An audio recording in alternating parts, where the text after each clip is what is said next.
키스텐 마허라고 하는 사람이 쓴 책 중에 단순하게 사십시오라고 하는 책이 있습니다. 단순하게 살아라 이런 책인데 그 책에서는 보다 나은 성공적인 인생, 또 행복을 경험하는 인생, 그리고 자기의 가능성을 더 열어갈 수 있는 이런 인생이 되기 위해서는 자기 삶을 조금 더 단순화시켜야 된다는 말입니다. 복잡한 가운데서는 많은 것을 하고 있다는 느낌은 있을 수 있으나 실제로는 아무것도 이룰 수 없고, 또 많은 일을 하고 있다고 착각할 수는 있으나 실제로는 어떤 일도 하지 않는 경우가 많다는 거죠. 그래서 보다 나은 만족, 보다 나은 행복, 보다 나은 삶의 성취, 보다 나은 가치 있는 인생을 열기를 원한다면 자신이 현재 가지고 있는 삶의 내용을 좀 단순화시켜야 된다는 말이죠. 그러면서 그는 이 퀴스텐 마어는 이 단순화시켜야 될 몇 가지를 소개하는데 그 중에 5가지를 소개합니다. 첫째는 자기가 소유하고 있는 물질, 물건 이런 걸 좀 단순화시켜야 된다는 거죠. 그리고 또 두 번째는 재정. 우리가 이 돈을 버는 거나 쓰는 거나 그리고 재정을 우리 수입이 들어와서 나가는 것까지 뭔가 그 흐름에 있어서 이것을 좀 단순화시킬 필요가 있다는 말이죠. 그 다음에 이제 세 번째로는 이 시간을 좀 단순화시켜야 된다는 말입니다. 그래서 자신이 누구나 다 24시간 가지고 있잖아요. 그런데 그 주어진 24시간의 시간을 복잡하고 다양한 내용으로 꾸미게 되면 시간을 효과적으로 쓸 수가 없기 때문에 단순화시켜서 사용할 필요가 있다는 말입니다. 그 다음에 이 건강에 관한 겁니다. 건강. 이 건강에 관한 것을 좀 단순화시킬 필요가 있다는 거죠. 그래서 이 건강을 유지하고 진정한 건강의 기쁨을 유지하는 경우 누리기 위해서는 어떤 경우냐면 다양하게 건강을 위해서 많은 일을 해야 하는 게 중요한 게 아니라 아주 단순화시켜서 집중할 필요가 있다는 거죠. 그 다음에 마지막 한 가지 더 이야기하는데 관계를 단순화시키라는 말입니다. 많은 사람을 알고 많은 사람과 함께 다양하고 복잡한 관계를 유지하면 뭔가 생존감은 있을지 모른다. 내가 존재하고 있다는 걸 느낄지 모르지만 실제적으로 삶의 의미를 공유하고 누리는 데는 실패할 가능성이 크다는 거죠. 그래서 어떻든 관계를 단순화시킬 필요가 있다. 이런 이야기를 하는 겁니다. 여러분 어떻습니까? 재정이나 건강이나 시간이나 관계나 여러분이 좀 가지고 있는 물건이나 이런 걸 좀 단순화시킬 필요가 있지 않습니까? 좀 복잡하고 꼬여있고 얽혀있으면 삶의 의미를 누리는데 좀 어려움이 있을 수 있지 않습니까? 그렇죠? 이 퀴스텐 마어의 글을 읽다 보면 동감이 됩니다. 아, 그렇겠구나. 이렇게 동감이 돼요. 어떤 자매님은 아침마다 짜증이 난답니다. 그 왜 이렇게 짜증이 나시냐? 자기 집에는 예쁜 옷이 너무나 많대요. 너무나 많은데 짜증이 나는 이유는 아침마다 왜 짜증이 나나 뭘 입어야 될지 몰라가지고 너무 이쁜 옷이 많아가지고 뭘 입어야 제일 예쁘게 보일까. 옷이 단순하면 어떻습니까? 옷을 깨끗하게만 입으면 이쁘잖아요. 그렇죠? 깨끗하게. 저는 가능하면 양복을 안 사려고 하는 편입니다. 저는 사실 양복이 많지 않아요. 때때로 어떤 분이 목사님 좀 양복을 좀 깨끗한 걸 사입지 그렇습니까? 너무 무릎이 많이 나오고 신방하다 보면 무릎이 나와요. 양복이. 그래서 에라 모르겠다. 무릎 나온 양복 계속 입자. 신방할 때는. 근데 이제 어떤 분이죠. 좀 깨끗한 거 좀 사입으면 어떠냐고. 아까워서 못 입고 힘들어요. 차라리 그냥 한두 벌 딱 있으면 그것만 계속 입으면 되잖아요. 그렇죠? 그래서 어떻든 많은 옷을 가진 사람은 그것 때문에 힘드는 경우가 많다는 거죠. 그렇죠? 그래서 어떤 키스텐 마어는 한마디로 얘기하는 거예요. 단순함이 삶의 의미를 진전시키는 일에서나 또 목적하는 바를 성취하는 데 있어서 그리고 만족감을 구가하는 데 있어서 훨씬 더 유익하다는 거. 여기에는 대부분 동감하는 것 같아요. 그런데 성경은 단순히 단순함을 강조하지는 않습니다. 때로는 복잡한 것도 필요하다고 말씀해요. 그런데 성경이 강조하는 말은 뭐냐면 단순함을 뛰어넘어서 단순함 이전에 또 단순함을 강조한다 하더라도 단순함 이전에 근원적으로 있는 그것을 강조하는 그것이 뭐냐면 깨끗함이에요. 깨끗함. 깨끗함이 우리의 삶의 의미를 훨씬 더 정진시키고 가치를 실현하는 데 있어서 유익하며 참된 기쁨을, 평안을, 만족을 누리는 데 있어서 훨씬 더 유익하다는 거죠. 아니, 반드시 깨끗해야 한다고 말씀하십니다. 여러분, 단순하게 살면 유익합니다. 그러나 더 중요한 것은 주님 말씀하십니다. 깨끗하게 살아라. 깨끗한 사람 되라. 깨끗한 하나님의 사람으로 설 것을 주님은 말씀하시는 거예요.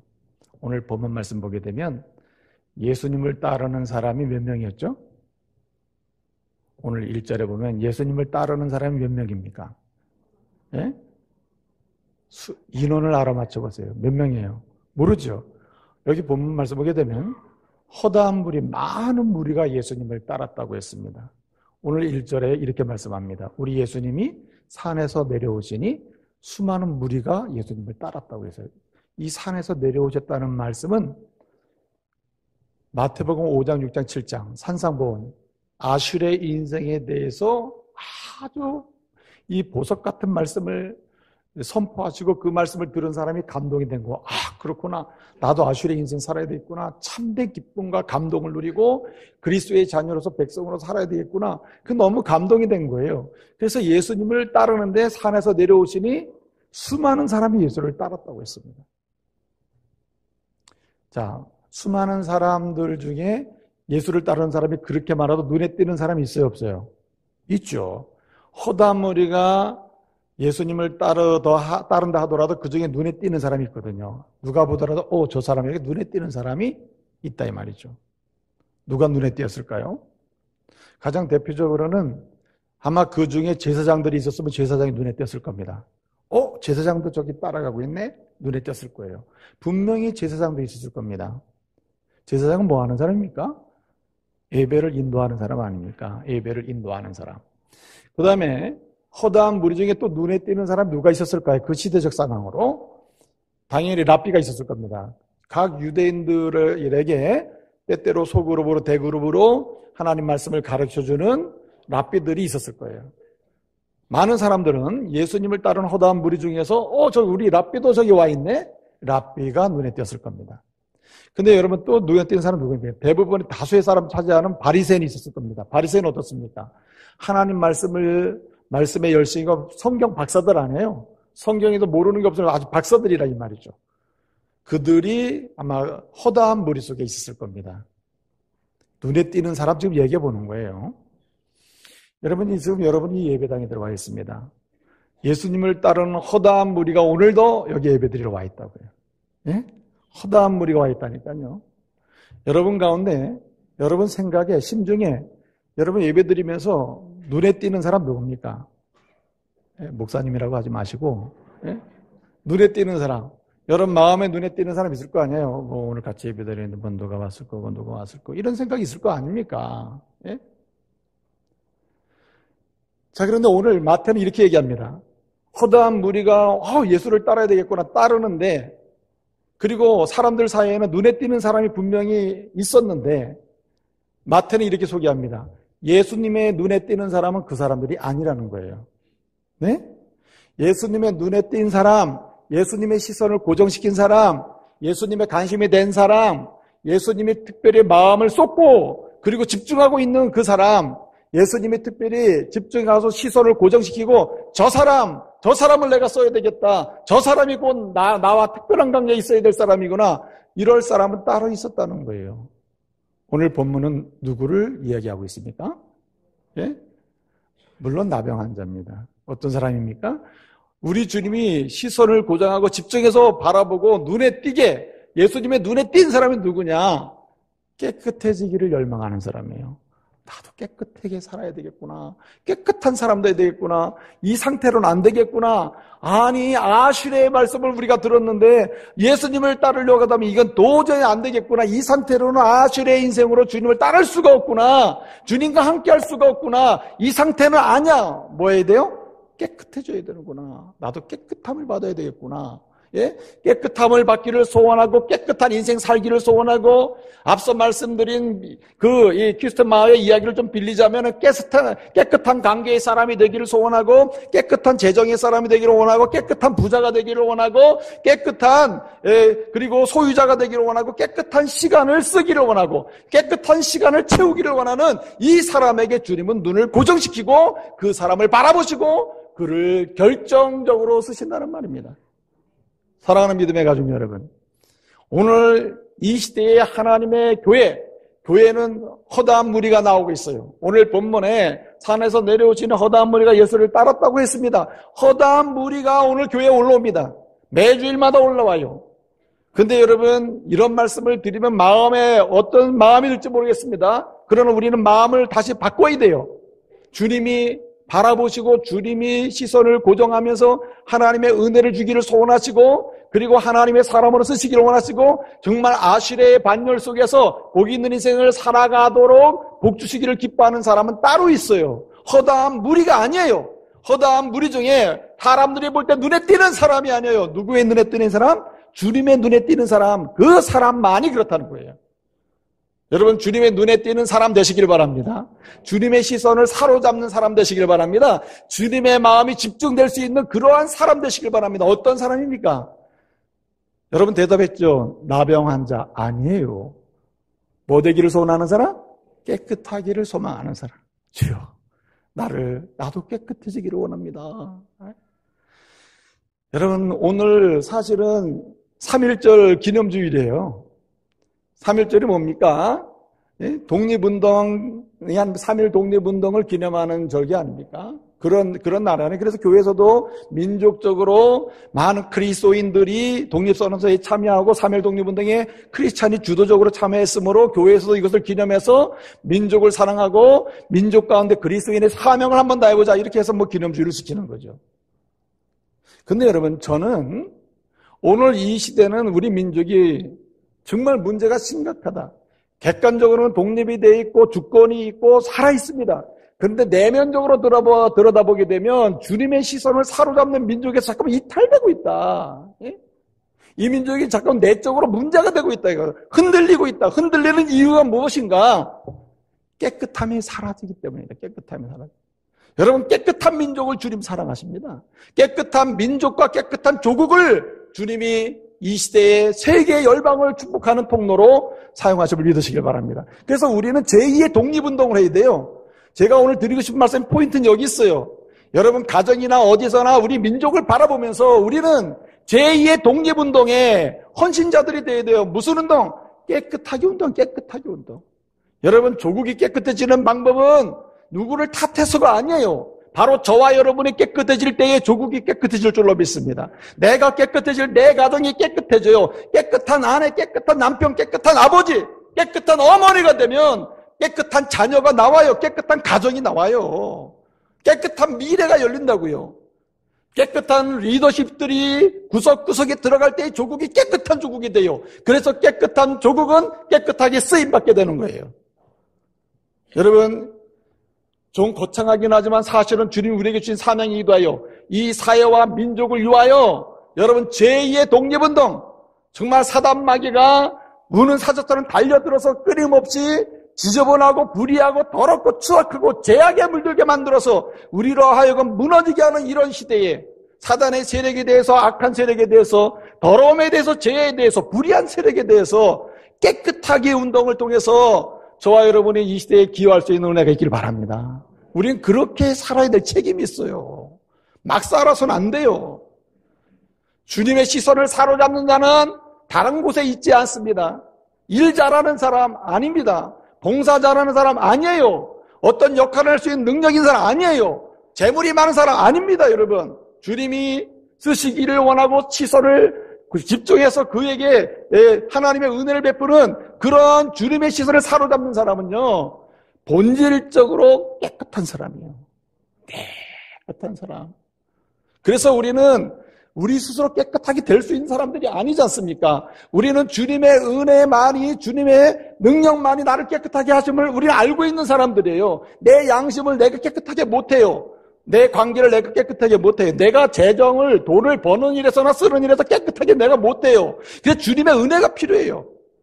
그러므로 우리는 주님을 향하여 주여 나도 깨끗한 주의 종 되기를 원합니다. 나도 깨끗한 직분자 되기를 원합니다. 나도 깨끗한 일꾼 되고 싶어요. 나도 쓰임받는 깨끗한 아버지, 어머니 되고 싶어요. 나도 깨끗한 부모가 되고 싶어요. 깨끗한 자녀가 되고 싶어요. 이런 열망으로 주님 앞에 나가는 은혜가 있기를 말씀으로 축복합니다. 그 사람을 주님이 굉장히 좋아하셔요. 주님 사랑하신다, 그분을. 네? 저는 정말 이 목사가 된 게 너무 부끄러울 때가 많아요. 요즘은 어디 가서 뭐 하는 사람입니까? 그러면은 나 예수 믿는 사람이 이렇게 얘기하는데, 그러니까 예수 믿는 뭐 하느냐? 이러면, 목사입니다. 아이고, 요즘 아주 목사들 때문에 죽겠다고 말이야. 그냥 뭐 어떻게 할 줄 모르겠어요. 예? 우리나라가요, 성적 타락에 완전히 온상이 돼가지고 말이에요. 예? 최근에 말이죠. 성매매 리스트, 남성들의 리스트가 나왔어. 그래가지고 그걸 조사를 하고 있다지 않습니까? 조사를 해보니 직업상으로 구분을 해보니까 변호사, 의사, 학교 선생님, 교수님 다 있대요. 훌륭하신 분들이 다 거기가 있네, 그러니까. 근데 참 이 가슴이 너무 아픈 게 뭐냐면 그 중에 또 목사님도 계시네. 이 바쁘신 일 터 중에서도 또 거기까지 가서 또 그러고 계시네. 이게 얼마나, 진짜 이 도대체 뭐 하는 거냐 말이죠. 어디 가서 어떻게 해야 될지 모르겠어요. 왜? 그리스도인이 20%, 25%가 되는데 대한민국은 왜 이렇게 점점 어두갈까? 25%의 크리스찬들이 무엇에 문제에 걸려 있냐면 일을 못하는 것도 아니에요. 봉사 안 하는 것도 아닙니다. 예배 안 드리는 것도 아니에요. 문제가 어디 있습니까? 너무 지저분해. 너무 깨끗하지를 못해요. 정직하지를 못해요. 깨끗함이 없어, 깨끗함이. 주님은 말씀하십니다. 깨끗한 자를 내가 사랑한다. 깨끗한 자를 내가 쓴다. 깨끗하기를 소망하고 내 앞에 엎드린 그 사람을 내가 깨끗하게 쓰신다는 거예요. 여러분, 주님은 다른 사람 안 봐요. 그리고 주님은 오늘 우리에게도 여러분 생각에 뭔가 눈에 띄는 그 사람 바라보면서 훌륭하다고 말하라고 말씀하지도 않아요. 여러분 오늘 2절의 말씀 보게 되면 1절에 산에서 내려오시는 허다한 무리가 따랐다고 했고 2절에 보게 되면 한 나병 환자가 예수께 나와 이제 엎드려 절했다. 나와서 엎드렸다. 나와서 절했다 그랬어요. 그리고 주여 원하시면 나를 깨끗게 하실 수 있나이다. 이렇게 이제 이야기하지 않습니까? 이 한글 성경에는 그냥 한 나병 환자가 이렇게 시작합니다만은 본래 원문 이 헬라 성경을 보게 되면 이렇게 시작해요. 카이이두라는 말, 카이라는 말은 그리고 산에서 내려오시니 막 허다한 무리가 따르더라. 그리고 그렇게 이어서 보게 되면 이런 뜻이거든요. 그 2절에 뭐냐, 카이이두라는 말이에요. 카이라는 말은 그리고라는 말이고 그래서라는 말이 이게 해석할 수 있고요. 그 다음에 나오는 중요한 단어가 이두라는 말이에요. 이두, 카이이두. 이두라는 말은 무슨 뜻이냐면 보라 이런 뜻, 보라. 보세요라는 뜻이에요. 이 이두라는 말은 세 가지를 의미합니다. 첫째는 여기 중요한 거 소개합니다라는 뜻이고, 두 번째는 여기 집중하세요라는 말이고, 세 번째는 이것만큼은 반드시 기억할 정도로 강조해야 됩니다. 이런 뜻이에요. 그 단어가 이두가 써 있어요. 2절에 이두 보세요. 여기 내가 꼭 소개할 사람이 있습니다. 여러분 딴 데 관심 갖고 뭐 누가 유망하다 우리 공동체 허다한 무리 중에 누가 뛰어나다 어떤 사람 와 있다 뭐 의사가 있다 간호사가 있다 뭐 교수님이 계시다 누가 이러고 있는데 그런 신경 쓰지 말고 여러분이 볼 사람이 따로 있다 이거예요. 그리고 여러분도 그런 사람처럼 돼야 한다는 말입니다. 주님 말합니다. 여러분 교회 와서 볼 사람 많고 생각할 사람 많고 이런 사람 저런 사람 많이 생각하지만은 그러지 말아라. 볼 사람 여기 따로 있다. 이런 사람 보라. 이런 사람 보라는 거예요. 얘가 이 사람 소개할 때 이 사람은 꼭 기억하라는 말이에요. 이 사람은 붙잡으라는 말이에요. 이 사람과 연관을 맺어보라는 말입니다. 핵심은 뭡니까? 나병 환자가 중요한 게 아니고 뭐예요? 깨끗해지기를 열망하는 사람입니다. 예? 우리는 완전한 깨끗한 자가 될 수가 없어요. 우린 죄인입니다. 그러나 주님은 원하십니다. 깨끗한 삶을 원하고 깨끗한 영혼을 원하고 깨끗한 하나님의 사람이 되기를 소망하는 것. 주님은 이 사람을 기뻐하시는 줄로 믿습니다. 이게 굉장히 중요해요. 주님 뭐라고 하셨습니까? 이렇게 깨끗하기를 소망하는 그 사람, 주님은 그에게 깨끗함을 주사 세계 속에서 그를 사용하신다는 거죠.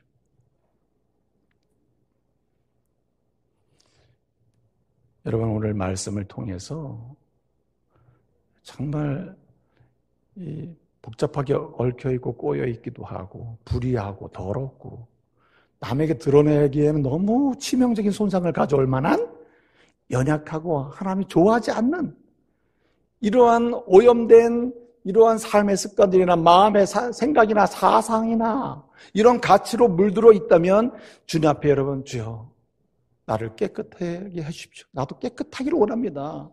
깨끗한 목사요, 깨끗한 직분자요, 깨끗한 성도요, 깨끗한 어머니, 아버지, 깨끗한 부모요, 깨끗한 일꾼이요, 깨끗한 직장인이 되고 싶습니다. 주님 앞에 설 수 있기를 말씀으로 축복합니다. 그 사람을 주님이 반드시 축복하시고 쓰셔요. 반드시 새롭게 하셔서 쓰십니다. 반드시 그를 정케하셔서 쓰셔요. 주님 말씀하십니다. 내가 거룩하니 너희도 거룩하라. 내가 성결한 자 너희도 성결하라. 그렇습니다. 누가 쓰임받습니까? 거룩한 자여, 성결한 자여, 깨끗한 자여. 주님이 글을 쓰십니다. 어떻게 하면 우리가 민족적으로, 개인적으로 제2의 독립운동, 깨끗하게 운동을 할 수 있을까요? 깨끗한 사람으로 깨끗하기를 소망하면서 또 깨끗함의 은혜를 누리면서 때를 들어 하나님의 거룩하신 사역을 성취해가는 기쁨, 하나님 성령을 통해 주는 위로의 기쁨을 경험하면서 미래를 향한 전진을 할 수 있을까요? 첫째는 전심으로 주를 찾아 나와야 합니다. 할렐루야. 주를 전심으로 찾아야 돼요. 여러분, 사람은 누군가를 찾으며 삽니다. 누군가를 향해 움직이며 사는 거예요. 네? 누군가를 향해 움직이며 산다고요. 그런데 말입니다. 그 누군가를 향해 움직일 때 동시에 누군가를 향해 움직일 수는 없어요. 아들러라고 하는 심리학자가 있는데, 알프레드 아들러라는 심리학자는 이런 얘기를 했어요. 어린 아이들 있잖아요. 어린 아이들이 어떤 행동을 한다. 예컨대 뭐 언제든지 손을 가지고 뭐 땅을 친다든지, 어린아이가 행동을 한다는 것은 거기에 이유가 있다는 거예요. 이유. 어린아이의 행동에는 뭐가 있다? 이유가 있다. 그러면서 이걸 뭐라고 설명했냐면 행동의 목적성이라고 설명했어요. 행동의 목적성. 예? 어린아이들의 행동에는 반드시 목적이 있다는 거예요. 목적. 예? 이유가 있다. 목적이 있다는 거예요. 그 목적을 잘 파악하는 부모는 훌륭한 어머니가 될 수 있겠죠. 근데 여러분 보세요. 제가 왜 이 얘기를 하냐면 진정으로 하나님의 은혜를 사모하는 사람이라면 행동의 목적성이 뚜렷해요. 나의 모든 행동이 누구를 향하여? 주를 향해 움직인다는 거죠. 예? 주를 향하여. 주를 향해 나가야 된다는 말입니다. 적극적으로 주를 찾아야 된다는 말입니다. 적극적으로 주님 앞에 나아갈 때에 그 사람은 주로 인하여 정결함을 경험하고 정결한 은혜를 체험하면서 깨끗함의 의식, 깨끗함의 사고, 깨끗함의 세계관이나 깨끗함의 인생관이나 깨끗함의 가치관으로 자기 삶을 구축해 갈 수 있는 기회를 갖게 되는 것입니다. 영혼의 깨끗함을 경험과 동시에 삶의 깨끗함을 추구할 수 있는 기회가 주를 통해서 주어진단 말이에요. 누구에게? 주를 찾는 자에게, 주 앞에 나오는 자에게. 여러분, 주 앞에 나와서 주님을 찾는 자, 전능하신 주님을 찾는 자가 주님으로부터 거절받은 적은 없어요. 성경을 보게 되면 주를 찾아 나갔더니 주님이 거절했다. 그런 경우는 없습니다. 사람은 사람을 거절할지 모르지만 우리 주님은 절대로 거절하지 않아요.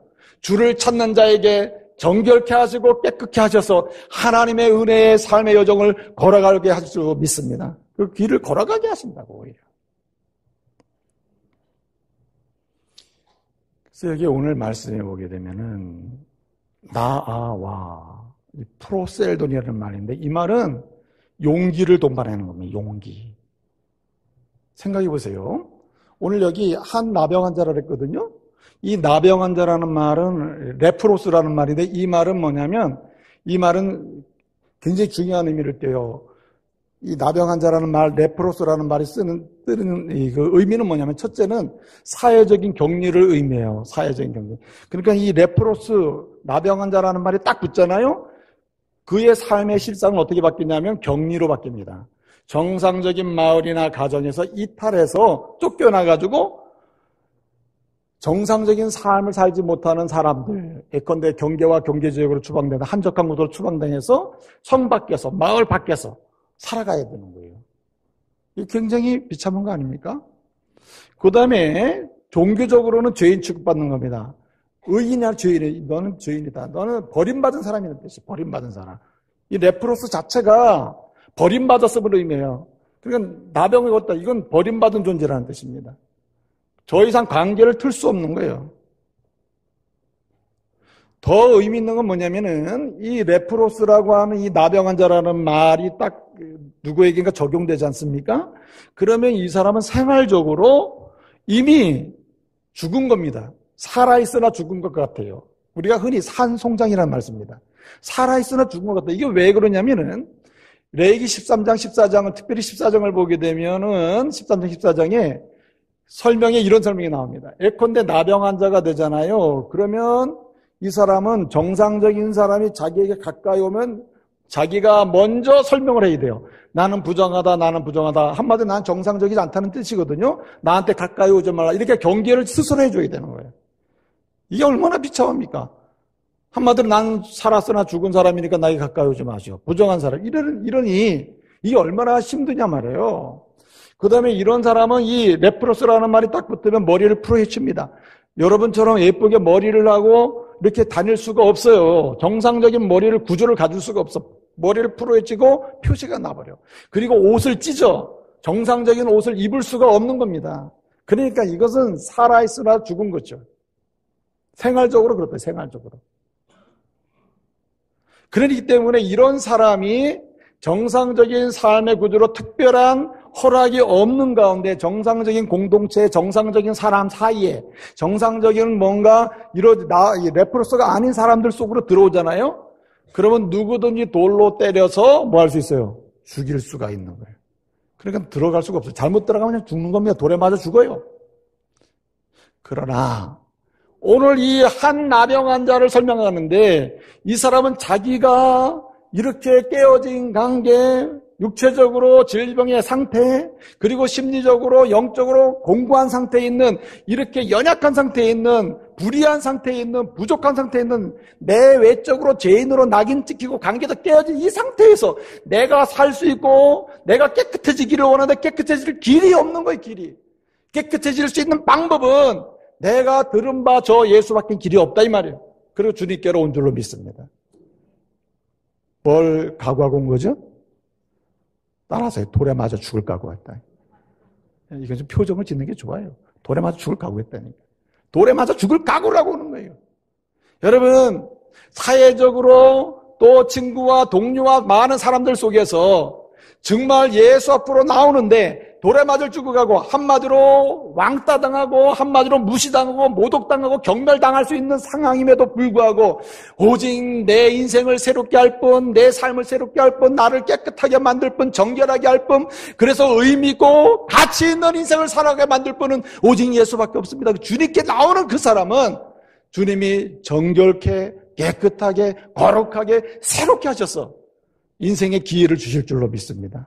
여러분, 남에게 말은 못하지만 여러분 여러 가지 관계의 연약감 때문에 무너진 사람이 있습니까? 이 드러내면은 치명적으로 남이 볼 때 나는 매장당할 수도 있는 상황인 사람이 여기 있을 수도 있어요. 그러나 여러분, 그런 상황이라더라도 여러분 주님 앞으로 나와서 주님과 1대1로 찾아 나오게 되면 주님이 만나 주실 줄로 믿습니다. 여러분, 집단적인 거 좋은 거 아니에요? 여러분, 이렇게 허다한 무리로 여기 앉아있지만 주님은 오늘 말씀하십니다. 허다한 무리로 앉아서 머뭇거리거나 서 있거나 그냥 눈 감거나 그냥 시간이야 가라. 김병열 목사가 원래 말씀을 오래 하는데 그냥 참아볼 때는 시간이야 가라. 이래고 앉아있지 말라는 거예요. 이런 사람은 안 된다 이거예요. 오늘 주님은 허다한 무리 속에 있으나 주님이 찾는 사람은 1대1로 누구를 만나는 사람? 예수 만나는 사람. 1대1. 그래서 여기 레프로스 한 나병 환자, 한 나병 환자. 여러분, 나중에 가면은 10명의 나병 환자 나오는 거 있어요. 그럼에도 불구하고 또 다시 강조합니다. 9명은 어디 갔느냐? 여기 1명은 너희가 여기 나왔는데. 무슨 관계? 1:1 관계죠. 1:1 관계. 여러분, 정결케 되는 은혜를 받는 사람, 하나님께서 새롭게 주시는 기회를 만나는 사람은 1:1로 주님을 만나는 사람이에요. 1:1로. 죽으면 죽으리라 1:1로 주님을 대면하는 사람이요. 주님이 살려주실 줄로 믿습니다. 그래서 여러 잠언 8장 17절 말씀에 이런 말씀이 있습니다.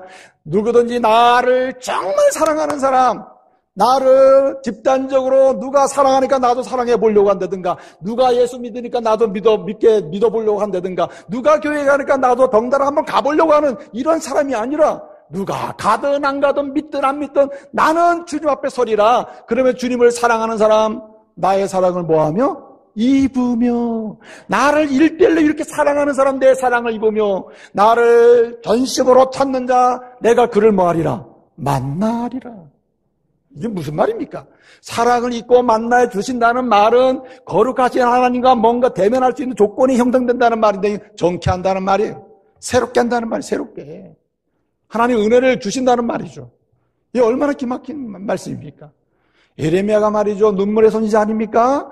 이스라엘 백성들이 겉으로는요, 얼마나 허다한 무리죠. 허다한 무리. 이스라엘 하나님의 택함 받은 민족, 선민, 허다한 무리, 하나님을 믿는다고 말하는 무리. 그런데 예레미야 선지자가 볼 때는요, 그 누구도 1:1 주님 앞에 전심으로 나아가는 사람이 없습니다. 그래서 예레미야가 우는 거예요. 이렇게 허다한 무리로 주님을 만나고 주님을 찾는다고는 하는데, 주님을 뭐하는 사람 없어요? 1:1 주님 앞에 모든 걸 버려두고, 관계를 버려두고, 지금까지 해오던 삶의 습관을 버려두고 1:1로 주 앞에 나오는 사람이 없다 이거예요. 여러분, 주님을 전심으로 찾는 사람은 반드시 은혜를 주심을 믿으시길 바랍니다. 주님이 만나주시는 거예요. 그래서 여러분, 예레미야는 외치고 있어요. 예레미야 29장 14절 보면은, 너희가 전심으로 나를 찾고 또 찾으면 내가 뭐하리라? 그를 만나리라. 치유하셔. 여러분, 만남도 종류가 많죠. 만날수록 손해보는 만남이 있지만 주님을 만나면 영적인 유익이 있을 줄로 믿습니다.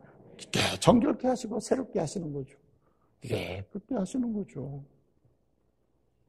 그래서 여러분, 주를 전심으로 찾는 사람들은 공통적인 고백이 있습니다. 그 고백이 뭐냐면, 원래 원하고 찾는 경우는 자기가 부족할 때 찾거든요. 엄마 왜 찾아요? 아버지 왜 찾습니까? 여러분, 자녀 길러보면 자녀들이 왜 전화합니까? 아빠 사랑합니다. 아빠 보고 싶습니까? 보고 싶습니다. 아빠밖에 없습니다. 이런 말 하려고 찾는 경우는 진짜 없죠. 이 말 하려고 찾겠어요? 자녀는 어떻습니까? 자기의 이야기를 하려고 찾는 거 아니에요. 그렇죠? 그게 무슨 말이냐면, 그러나 여기 이야기를 하려고 찾는다는 말은 뭡니까? 능력을 믿어주는 거죠. 당신의 능력을 믿습니다. 아니면 당신의 능력을 믿는다는 거 아니에요. 그렇지 않습니까? 그렇기 때문에 사도 베드로는요, 그의 평생에 3가지 고백을 계속해요. 나는 죄인입니다. 죄를 해결해 주는 주님밖에 없습니다. 난 주님 사랑합니다. 나를 온전하게 하실 분은 주님밖에 없습니다. 내 삶을 책임 주님밖에 없습니다. 난 주님 사랑합니다. 그리고 뭐랍니까? 당신은 오직 내 주인입니다. 주입니다. 주. 그리고 고백하는 거 아닙니까? 그래서 2번째로 넘어가게 되는 거예요. 누가 정결케 되고 깨끗한 인생을 살 수 있는가? 누가 깨끗하게 하신 하나님의 은혜를 입을 수 있는가? 그래서 진정으로 영적인 만족과 평강과 기쁨을 마음껏 경험하면서 주님이 주시는 미래의 비전을 하나하나 이루어갈 수 있냔 말이에요. 누가? 2번째 단계는 바로 여기 있습니다. 주님을 찾고 또 찾을 뿐만 아니라 그 앞에 자신의 이야기를 뭐하는 사람? 말씀을 드리는 사람이에요. 오늘 말씀 보게 되면 그가 이 한 나병 환자가 예수께 나와 절하며 주여, 큐리에, 주여, 원하시면 나를 깨끗게 하실 수 있습니다. 이렇게 얘기하는 거예요. 원하시면은 주여라고 해요. 주여. 여기 큐리의 주여라고 하는 말은 진실로 주여를 부를 때는 3가지 의미가 들어가요. 첫째는 신하가 왕에 대해서 부를 때 주여를 부릅니다. 그 당시에 쓰는 말이에요. 신하가 왕을 부를 때 주여. 아내가 남편을 호칭할 때 주여. 이건 보호자죠. 여러분, 지금이니까 아내가 오히려 남편을 보호해 주려고 하지만 이전에는 남편이 보호자예요, 남편이. 이게 성경적이죠, 사실은. 성경적이죠. 남편 말을 듣는 구조지 아내 말을 들어서 따라가는 건 아니에요, 옛날 구조는요. 그래서 여기 큐리에 주여라고 하면은 이 부름은 마치 아내가 남편을 부르듯이 당신은 나의 보호자라는 의미가 있어요. 또 하나는 뭐냐면은 주인입니다, 주인. 종이 주인을 부를 때 큐리에 합니다. 이 말은 소유권에 관한 문제입니다. 나의 모든 소유권은 누구에게 있어요? 당신에게 있습니다. 여러분, 누가 정케 되는 은혜를 누리고 새롭게 되는 은혜를 경험하며 하나님이 주시는 깨끗한 믿음의 여정을 걸어갈 수 있는가? 누가? 주께 부르짖어 기도하는 사람이에요. 간구하는 사람, 말씀드리는 사람. 여러분, 찬송가 391장을 보게 되면 오 놀라운 구세주 예수의 주 참 능력의 주시로다. 죄악에서 날 끌어올리시며 곧 나에게 힘주시네. 여러분, 누가 기도합니까? 누가 간구합니까? 누가 우리 주님께 전심으로 부르짖게 됩니까? 힘주심을 믿는 사람이고 구주임을 믿는 사람이고 참 능력의 구주이심을 믿고 고백하는 사람 아니에요. 그래서 오늘 여기 한 나병 환자가 깨끗함을 받고 새롭게 일어설 수 있는 이유가 어디 있었냐면 주님을 찾았기 때문입니다. 어떻게 해요? 주님을 찾고 부르짖어 말씀을 드렸다. 여러분, 그래서 신학적으로 보게 되면 신앙적으로 큐리에 주여라는 말은 당신은 창조주입니다는 뜻이고 주여 당신은 구속주라는 뜻이고 주여 당신은 모든 것을 판단의 주님이십니다. 판단. 모든 것을 판단할 수 있는 분.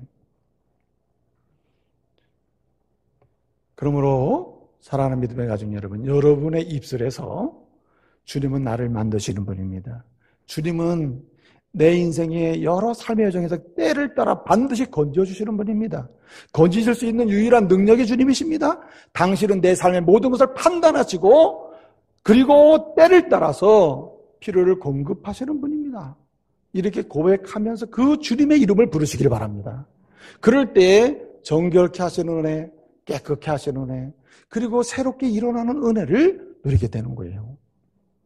그래서 오늘 이 나병 환자를 보게 되면 나병 환자 입장에서는요, 사실은 이 예수님께로 나온 것 해도 대단한 거예요. 죽으면 주리에 나온 거 아닙니까?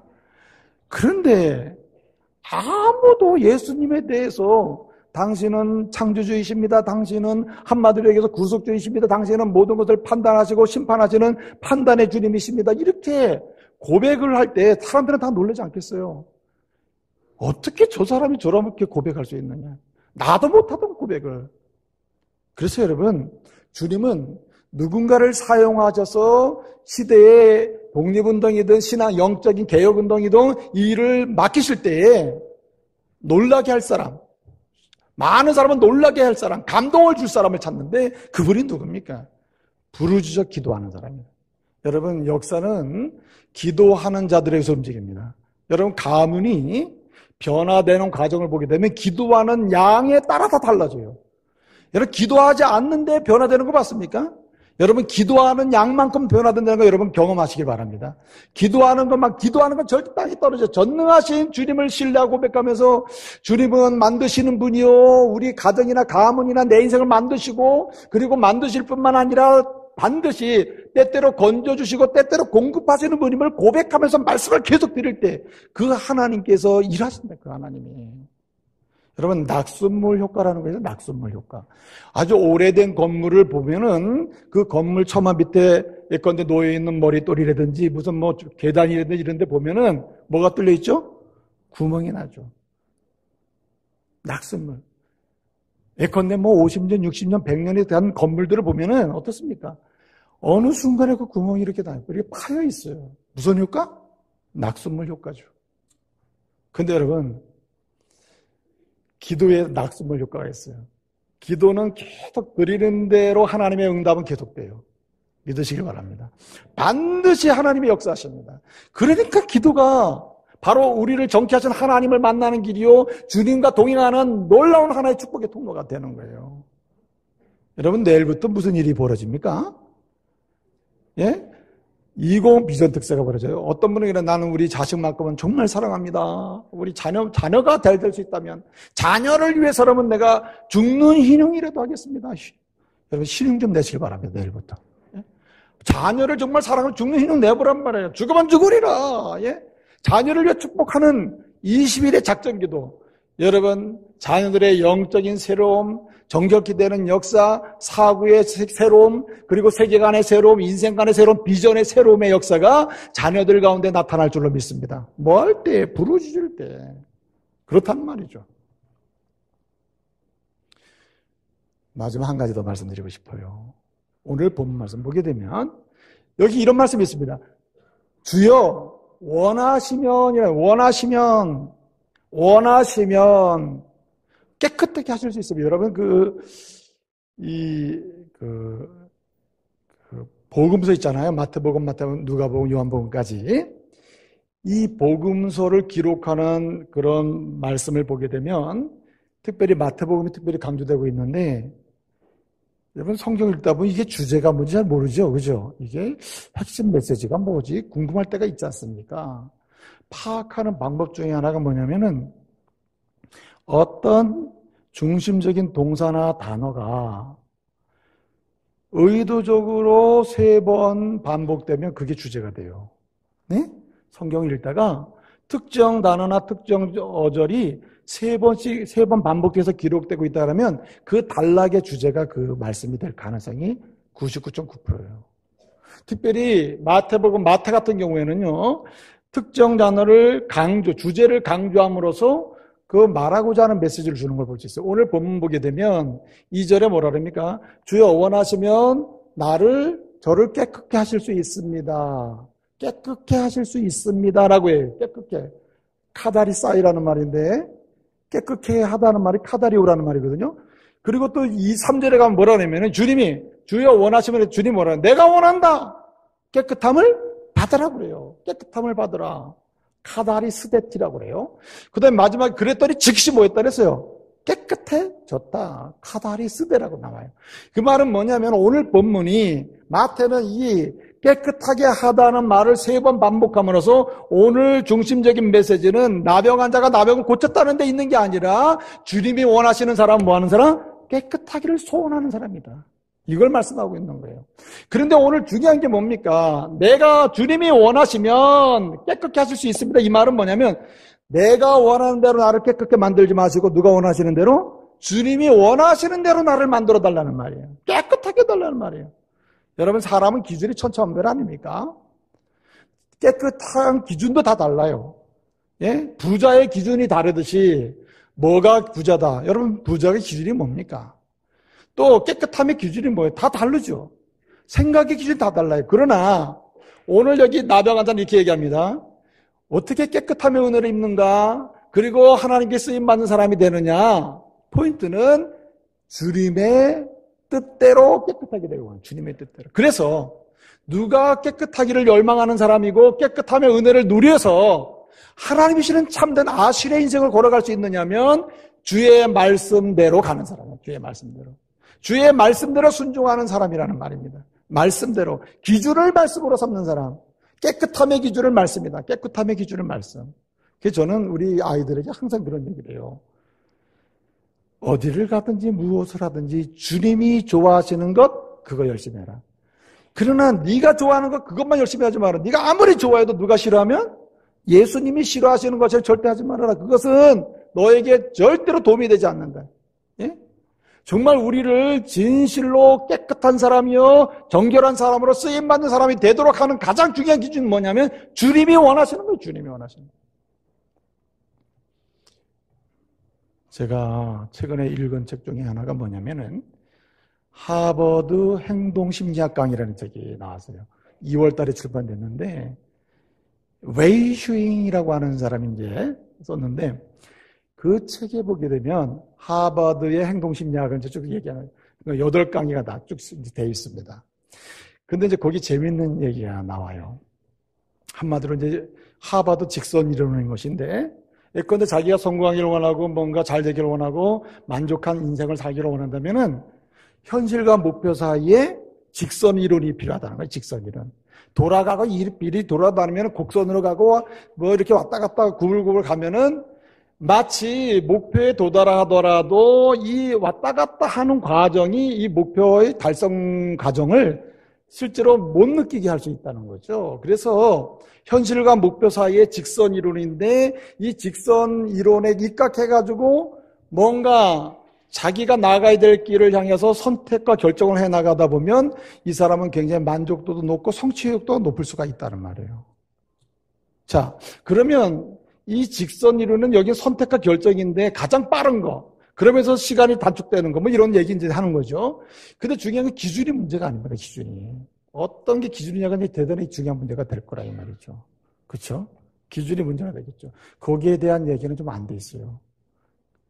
그래서 제가 드리고 싶은 말씀이 뭐냐면 기준이 있어야 된다, 기준이. 물론 여기서 단순함이라고 얘기했습니다만은 하나님의 사람들에게 있어서 현실과 목표 사이에서 하나님이시는 은혜와 오늘 나의 상황 사이에서 이 은혜를 향하여 하나님이시는 기쁜 아름다운 인생의 성취의 여정을 위하여 나아갈 때에 우리는 기준이 명료해야 된다, 기준이.